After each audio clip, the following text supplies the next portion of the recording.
Assalamu alaikum. The topic of this lecture is basis for a topology. Basis क्या होती है किसी topology की? ऐसी सब कलेक्शन होती है या ऐसा सबसेट होता है टा का जिससे हम या जिसके एलिमेंट्स की यूनियन से हम टोपोलॉजी या टा को जनरेट कर सकें। ऐसी सब कलेक्शन को हम कहते हैं वो है बेसिस फॉर टा। Let's see the definition of basis for a topology. Let X star be a topological space.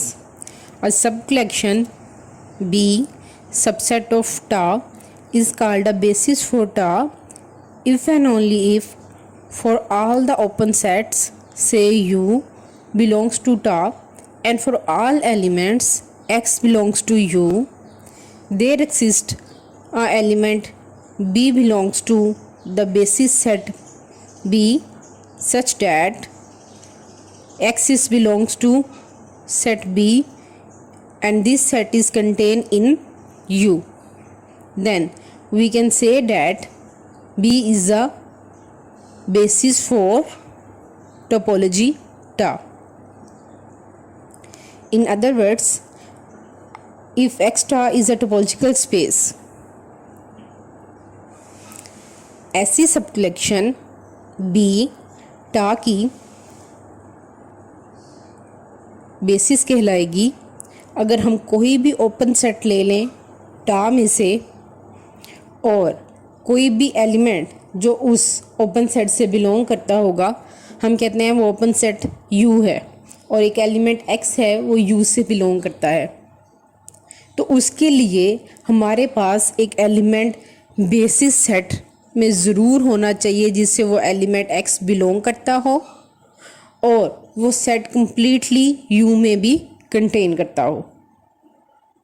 अगर हमें यू के हर एलिमेंट के लिए बेसिस में से एक ऐसा सेट मिल जाता है जिससे ये एलिमेंट भी बिलोंग करे और वो सेट कम्प्लीटली यू में भी कंटेन करता हो, तो हम कहेंगे कि ये जो बी है ये हमारी बेसिस है फॉर द टोपोलॉजी टा। Let's see an important remark for basis of a topology. If beta is the basis for TA in topological space X, then every element of TA can be written as union of the elements of B. अगर हम एक set beta को कहते हैं कि वो basis है topology टा के लिए, तो हर एलिमेंट जो है वो टा का वो बीटा के एलिमेंट्स के यूनियन से जनरेट हो सकता है। अगर हम देखें तो ये जो रिमार्क है ये बेसिस की एक और बेसिस की डेफिनेशन को एक और फॉर्म में डिफाइन कर रहा है। एक्चुअली ये इक्विवेलेंट है, जो हमने ऊपर डेफिनेशन देखी थी बेसिस की, बिल्कुल उसके इक्विवेलेंट है। Let's C proof of this remark. By definition of basis, for all the open sets U belongs to TA and for all elements X belongs to U, there exists a set Bx belongs to beta such that X is belongs to Bx and this Bx is completely contained in U. यही definition हमने ऊपर देखी थी basis की। अगर beta basis है तो हर open set जो है वो टा का और उसके हर एलिमेंट के लिए हमें बीटा में से एक सेट मिलना चाहिए जिससे इसका एलिमेंट भी बिलोंग करता हो और ये जो सेट है हमने जो बीटा से लिया है वो कम्प्लीटली यू में कंटेन भी करता हो। यही डेफिनेशन हमने ऊपर देखी थी बेसिस की। अगर हम कहते हैं बीटा बेसिस है तो उसने इस डेफिनेशन को होल्ड करना है। तो हम इस बात से ये देखें कि अगर हर एलिमेंट यू के हर एलिमेंट के लिए हमें बीटा के अंदर एक सेट मिल जाता है जिससे उसका एलिमेंट भी बिलोंग करता है और वो जो सेट है बी एक्स जो है, मैं कहती हूँ कि एलिमेंट एक्स है उसके लिए बी एक्स एक सेट मिल गया बीटा में जिससे वो एक्स भी बिलोंग करता है और ये बी एक्स कम्प्लीटली यू में कंटेन भी करता है। अगर यू के हर एलिमेंट के लिए हमें एक बी एक्स मिल जाता है तो हम यू को लिख सकते हैं इस तरह के बी एक्स के यूनियन में। अगर कोई एलिमेंट वाई है तो वाई के लिए हमें एक सेट बी वाई मिल जाएगा जिससे वो बिलोंग करता होगा, वाई बिलोंग करता होगा बी वाई से, और बी वाई कम्प्लीटली कंटेन करता होगा यू में। अगर यू के हर एलिमेंट के लिए हमें बीटा का एक सेट मिल जाता है जो कि कंटेन करता है यू में, तो हम यू को लिख सकते हैं इन सेट्स के यूनियन में। यही बात उसने रिमार्क में लिखी है कि if beta is a basis for topology tau on X then every element of tau can be written as union of the elements of beta. Tau का हर एलिमेंट जो है वो बीटा के एलिमेंट्स के यूनियन से जनरेट हो सकता है अगर बीटा बेसिस है टा के लिए। और इस बात को आपने हमेशा अपने माइंड में रखना है कि बीटा जो है वो सबसेट होता है टा का। Let's see another important remarks related to basis for a topology. Let beta is a basis for tau on X, then every superclass beta star of open subsets of X is also a basis for tau. That is, beta is subset of beta star and beta star is subset of tau. अगर beta एक basis है टा के लिए तो कोई भी super class, ऐसी सुपर क्लास जो कि सबसेट्स ऑफ एक्स के ही कंटेन करती है, मतलब ऐसी सुपर क्लास बीटा की जो कि कम्प्लीटली खुद कंटेन है टा के अंदर, तो वो जो सुपर क्लास है वो भी बेसिस होगी इस टोपोलॉजी टा की। Let's see the proof of this remark. Beta is a basis for tau. Then by definition of basis, for all the open sets U belongs to tau and for all the elements X belongs to U, there exists an element B belongs to beta such that X belongs to B and B is completely contained in U. But we as know that beta star is a superclass of beta. If the set B belongs to beta, then this element B is also belongs to beta star. As we know that beta is subset of beta star. So B is belongs to beta star. So we can say that for all the open sets U belongs to tau and for each element X belongs to U, there exists a set B belongs to beta star such that X belongs to B and B is completely contained in U. So beta star satisfies the definition of basis for the topology tau. So we can say that beta star is a basis for tau. Let's see some examples for better understanding of basis for a topology. Example number 1.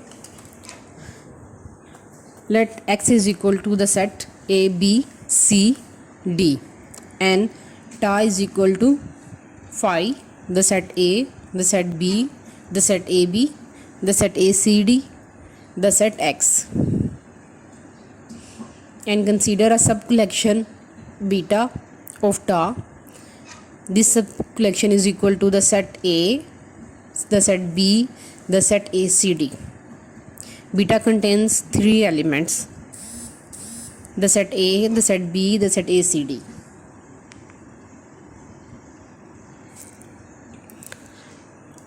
अब हमें क्या करना है कि हमने इस सब collection beta से टा को जनरेट करना है, या हम कह सकते हैं कि टा के हर एलिमेंट को इस बीटा के एलिमेंट्स के यूनियन में हमने लिखना है। तो हम कहेंगे कि ये जो बीटा है ये बेसिस है टा की।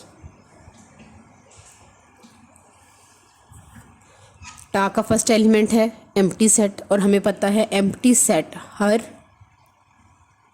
सेट का सबसेट होता है। अब बीटा के अंदर भी हमारे पास एम्प्टी सेट है कि एम्प्टी सेट इसका भी सबसेट है। तो मैं एम्प्टी सेट फाई को लिख सकती हूँ union of empty sub class of beta and the second element of tau is A. Left hand side पे मैं एलिमेंट्स लिख रही हूँ टा के। The set A is equal to set A, क्योंकि सेट ए जो है वो बीटा का भी एलिमेंट है। Similarly the set B is equal to set B, because the set B is also the element of beta and the fourth element of tau is the set A B. अब set A B को मैंने लिखना है union of the elements of beta. तो मैं set A B को लिख सकती हूँ बीटा के फर्स्ट टू एलिमेंट्स के यूनियन में, set A union set B, and the other set is the set A C D which is also belongs to the set beta. The set ACD is equal to the set ACD. Now we have to generate the set X.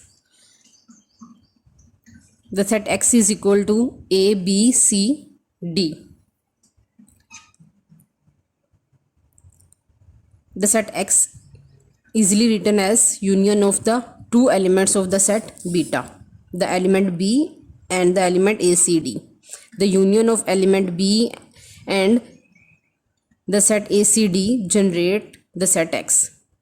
So every elements of TA can be easily written as the union of the elements of the set beta.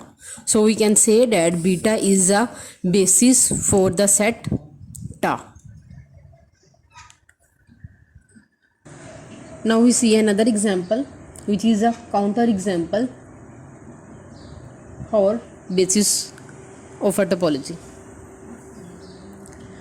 Consider the set X is equal to the 4 points A, B, C and D, and the topology TA is equal to the set phi, the set A, the set B, the set AB, the set ABC and the set X.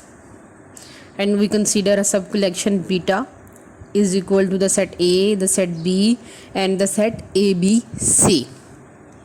Now we have to show that beta is a basis for TA.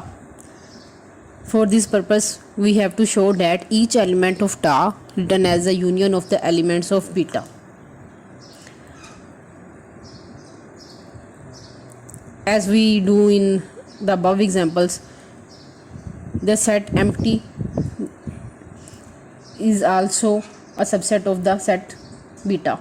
So and the empty set phi can be written as union of empty subclass of beta, and the set A is equal to the set A, as we know that the set A is the element of beta. Similarly the set B is equal to B, because B is also the element of the set beta, and the set AB of TA written as union of the two elements of beta, the set A and the set B, and the element ABC of TA is equal to the element of beta, the set ABC. But the element X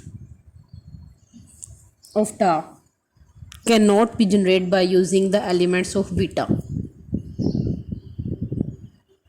because we know that the set X is equal to the points A, B, C and D, but beta has no elements which contain D.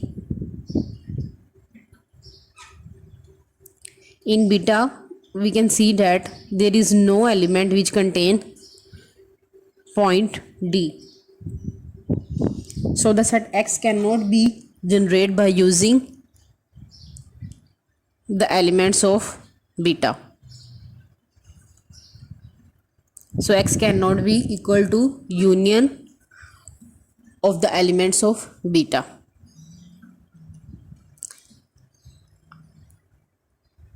That's why beta is not a basis for the topology TA.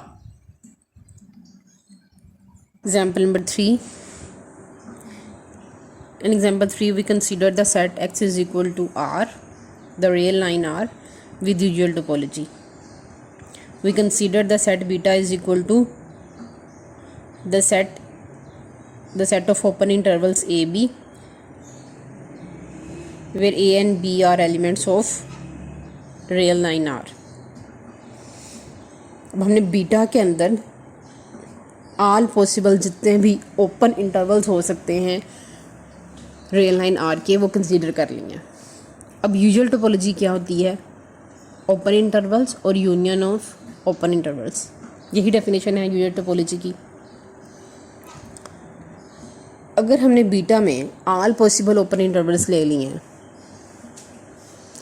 तो हम देख सकते हैं कि usual topology का हर element जो है इस बीटा के एलिमेंट्स के यूनियन से जनरेट हो जाएगा।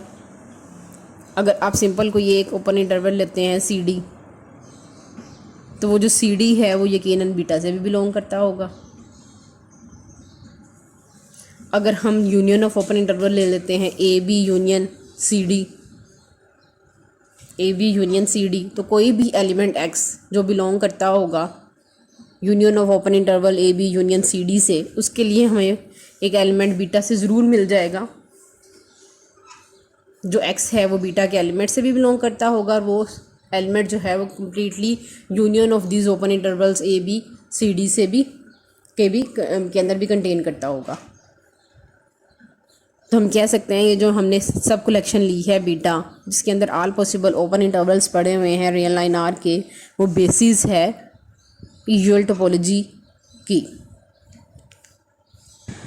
Now we have to set a criteria for a subcollection of open subsets of X to form a basis। हमारे पास एक टोपोलॉजी टा गिवन थी एक सेट X की, हमने एक सब कलेक्शन ली बीटा, उसको हमने चेक किया कि वो बेसिस है या नहीं है। अब हमने किसी भी सब कलेक्शन को चेक करने के लिए कि वो बेसिस है या वो टा को जनरेट कर रही है या नहीं, जो हमने सब कलेक्शन ली है उसके ऊपर हम क्या क्राइटेरिया सेट करें कि हमें पता चल जाए कि ये जो हमारी सब कलेक्शन है ये टा को जनरेट कर देगी और ये उसकी बेसिस होगी। Now the question is, can a topology be formed by a given collection beta of subsets of x by using set union operation? The answer is yes. Then what should be the condition on that collection to form basis? One condition is very much clear, that is X must be written as union of the elements of the beta, because X is always open in for every topology defined on X. Now the question is this condition enough for any collection to be a basis? To understand this, let us consider an example. Let the set X is equal to 3 points A, B, C, and we consider a collection of subsets of X beta have two elements, the element AB and the set BC. अब हम क्या करते थे कि हम एक सब collection लेते थे बीटा और उससे हम चेक करते थे कि टा जो है उसके एलिमेंट्स के यूनियन से जनरेट हो जाती है या नहीं। बीटा के ऑल पॉसिबल यूनियंस से हम क्या कर सकते हैं, टा जनरेट कर सकते हैं। तो हम इस बीटा को यूज़ करते हैं और टा को बनाते हैं। कैसे बनाएंगे हम टा को? सबसे पहले तो हमने एक एम्प्टी सेट फाई बनाना है और सेट एक्स बनाना है। एम्प्टी सेट बन जाएगा because the empty set written as a union of empty sub collection of beta, और सेट एक्स भी बन जाएगा by taking the union of these two elements of beta, the set A B and the set B C. इन दोनों elements का union लेंगे तो हमारे पास एक्स जनरेट हो जाएगा जो कि इक्वल होगा the set A B C के। अब दो एलिमेंट्स हैं हमारे पास बीटा में, हम इन दो एलिमेंट्स का ही यूनियन ले सकते हैं जिससे हमने सेट एक्स भी बना लिया। तो टा किसके इक्वल हो गया जो हमने जनरेट किया है एम्प्टी सेट फाई के, the set A B, the set B C और इन दोनों का union the set A B C which is equal to X. अब हम देखें तो ऐसे लगेगा जैसे ये, क्योंकि ये इन दोनों एलिमेंट्स के यूनियन से हमने एक एलिमेंट बना दिया एक्स, फील होगा कि टा जो है वो टोपोलॉजी जनरेट हो गई है एक्स के लिए। लेकिन अगर हम इंटरसेक्शन की प्रॉपर्टी देखें, यूनियन की तो हमें देखने की ज़रूरत नहीं है क्योंकि हमने बनाया ही इनके एलिमेंट्स को क्या है, बीटा के एलिमेंट्स के यूनियन से। तो इसका किसी भी दो एलिमेंट्स का यूनियन लें वो दोबारा इस टा से तो बिलोंग करेगा ही, हमारे पास हैं ही दो एलिमेंट्स। अब हमने इंटरसेक्शन की प्रॉपर्टी को चेक करना है। कोई भी दो एलिमेंट ले लें, एलिमेंट ए बी और एलिमेंट बी सी का इंटरसेक्शन जब हमने लिया तो हमारे पास सिंगलटन सेट बी आ गया which is not belongs to tau. तो टा की जो इंटरसेक्शन की कंडीशन है वो